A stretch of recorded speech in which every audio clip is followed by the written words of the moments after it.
ಎಲ್ಲರಿಗೂ ನಮಸ್ಕಾರ. ಶೋಭಾ ಅಡುಗೆ ಮನೆಗೆ ಸ್ವಾಗತ. ಇವತ್ತು ನಾನು ಉತ್ತರ ಕರ್ನಾಟಕದ ಸ್ಪೆಷಲ್ ಬದನೆಕಾಯಿ ಎಣ್ಗಾಯಿ ಮಾಡುವುದನ್ನು ಹೇಳಿಕೊಡುತ್ತೇನೆ.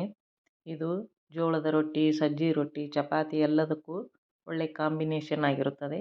ಇದನ್ನು ಮಾಡಲು ನಾನು ಇಲ್ಲಿ ಚಿಕ್ಕ ಚಿಕ್ಕ ಬದನೆಕಾಯಿ ಮತ್ತು ಚಿಕ್ಕ ಚಿಕ್ಕ ಈರುಳ್ಳಿಯನ್ನು ತೆಗೆದುಕೊಂಡಿದ್ದೇನೆ. ಇದನ್ನು ಸ್ವಚ್ಛವಾಗಿ ತೊಳೆದು ನಂತರ ಈ ಥರ ಮಧ್ಯದಲ್ಲಿ 4 ಹೋಳುಗಳನ್ನಾಗಿ ಕಟ್ ಮಾಡಿಟ್ಟುಕೊಳ್ಳಬೇಕು. ಈ ರೀತಿಯಾಗಿ ಎಲ್ಲ ಬದನೆಕಾಯನ್ನು ಈ ರೀತಿ ಕಟ್ ಮಾಡಬೇಕು. ನಂತರ ಈರುಳ್ಳಿಯನ್ನು ಇದೇ ರೀತಿ ಕಟ್ ಮಾಡಿಟ್ಟುಕೊಳ್ಳಬೇಕು. ಎಲ್ಲವನ್ನು ಕಟ್ ಮಾಡಿಟ್ಟುಕೊಳ್ಳಬೇಕು. ನಂತರ ಒಂದು ಪಾತ್ರೆಗೆ ಕೊಬ್ಬರಿಯ ಚೂರುಗಳನ್ನು ಹಾಕಿ ಹೊಂಬಣ್ಣ ಬರುವವರೆಗೆ ಇದನ್ನು ಹುರಿದುಕೊಳ್ಳಬೇಕು. ಈ ಥರ ಹುರಿದರೆ ಸಾಕು. ನಂತರ ಅದೇ ಪಾತ್ರೆಗೆ ಸ್ವಲ್ಪ ಶೇಂಗಾವನ್ನು ಹಾಕಿ ಹುರಿದುಕೊಳ್ಳಬೇಕು. ಇದನ್ನು ಆರಿದ ನಂತರ ಮಿಕ್ಸಿ ಜಾರಿಗೆ ಹಾಕಿ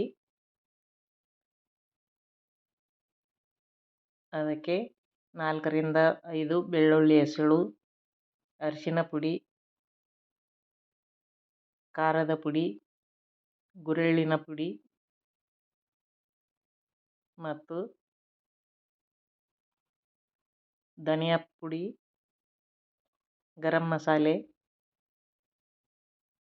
ಹುಣಸೆಹಣ್ಣು ಸ್ವಲ್ಪ, ರುಚಿಗೆ ತಕ್ಕಷ್ಟು ಉಪ್ಪು ಮತ್ತು ಬೆಲ್ಲದ ಪುಡಿಯನ್ನು ಹಾಕಿ ಮತ್ತು ಕೊತ್ತಂಬರಿ ಸೊಪ್ಪನ್ನು ಹಾಕಿ ಇದನ್ನು ಗಟ್ಟಿಯಾಗಿ ತರಿಯಾಗಿ ರುಬ್ಬಿಟ್ಟುಕೊಳ್ಳಬೇಕು. ಈ ರೀತಿ ನಂತರ ಹೆಚ್ಚಿದ ಬದನೆಕಾಯಿಗೆ ಇದನ್ನು ಈ ರೀತಿ ತುಂಬಬೇಕು. ಎಲ್ಲ ಬದನೆಕಾಯಿಗೂ ಈ ರೀತಿ ತುಂಬಿಟ್ಟುಕೊಳ್ಳಬೇಕು. ನಂತರ ಕಟ್ ಮಾಡಿದ ಈರುಳ್ಳಿಗೂ ಅದೇ ರೀತಿ ತುಂಬಿಟ್ಟುಕೊಳ್ಳಬೇಕು. ಈ ರೀತಿಯಾಗಿ ಎಲ್ಲ ಬದನೆಕಾಯಿ ಮತ್ತು ಈರುಳ್ಳಿಗೆ ಮಸಾಲೆಯನ್ನು ತುಂಬಿಟ್ಟುಕೊಳ್ಳಬೇಕು.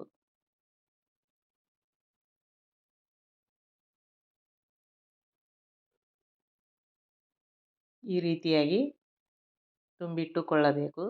ನಂತರ ಒಂದು ಕಡಾಯಿಗೆ 3 ಚಮಚ ಎಣ್ಣೆಯನ್ನು ಹಾಕಿ ಅದಕ್ಕೆ ಸಾಸಿವೆ ಜೀರಿಗೆಯನ್ನು ಹಾಕಿ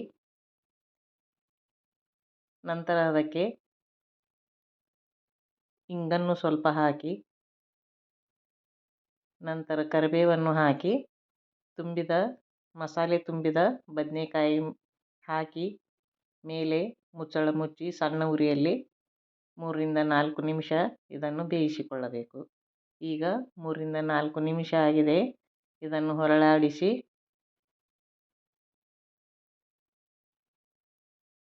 ನಂತರ ಇದರ ಮೇಲೆ ಮಸಾಲೆ ತುಂಬಿದ ಈರುಳ್ಳಿಯನ್ನು ಹಾಕಿ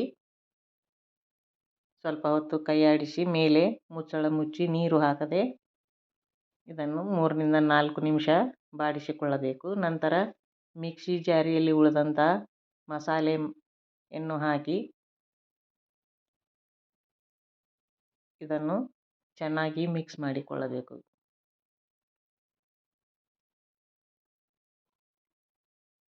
ಈ ಥರ ಮಿಕ್ಸ್ ಮಾಡಿಕೊಂಡು ಮತ್ತೆ ಮೇಲೆ ಮುಚ್ಚಳ ಮುಚ್ಚಿ 3 ರಿಂದ 4 ನಿಮಿಷ ಬೇಯಿಸಿಕೊಂಡು ಅದಕ್ಕೆ ಬೇಕಾದಷ್ಟು ನೀರನ್ನು ಹಾಕಬೇಕು. ನೀರು ಹಾಕಿ ಮೇಲೆ ಮುಚ್ಚಳ ಮುಚ್ಚಿ 4 ರಿಂದ 5 ನಿಮಿಷ ಸಣ್ಣ ಉರಿಯಲ್ಲಿ ಬೇಯಿಸಿದರೆ ರುಚಿಯಾದ ಎಣ್ಣೆಗಾಯಿ ರೆಡಿಯಾಯಿತು.